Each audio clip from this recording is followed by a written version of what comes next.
On January 6, 1963, 43-year-old former Air Force Captain Albert Gross found his wife Maria slumped in a rocking chair with a self-inflicted gunshot wound to her face.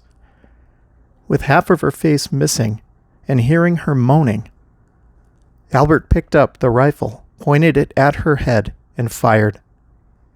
When police arrived, Albert told them he thought she was dying and shot her as an act of mercy to put her out of her misery.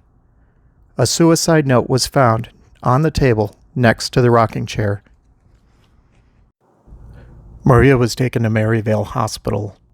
Albert was arrested for attempted murder. He was free on bond. "I thought she was in agony, so I shot her to put her out of her misery," he told officers. He said she had attempted to kill herself after an argument that they had.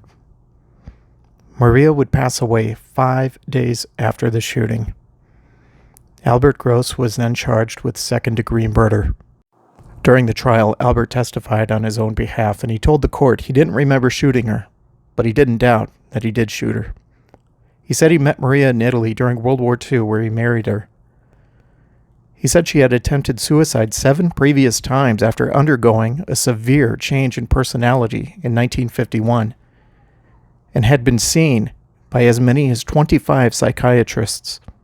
His defense attorney presented psychiatric testimony that Gross was suffering from temporary insanity and was in a state of shock at the time. He closed by asking the jury, "Can any of us say that beyond a reasonable doubt, I would have acted differently? I would have done something else?" Often Lady Justice is characterized as blind, but she is never merciless.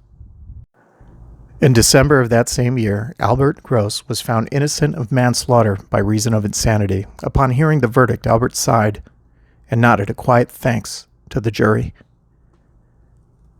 Maria Rena Colanzi Gross is buried at the Beth Israel Cemetery in Phoenix. Albert Gross would remarry, have a family, and would pass away in 2004 at the age of 84. He is also buried at the Beth Israel Cemetery in Phoenix.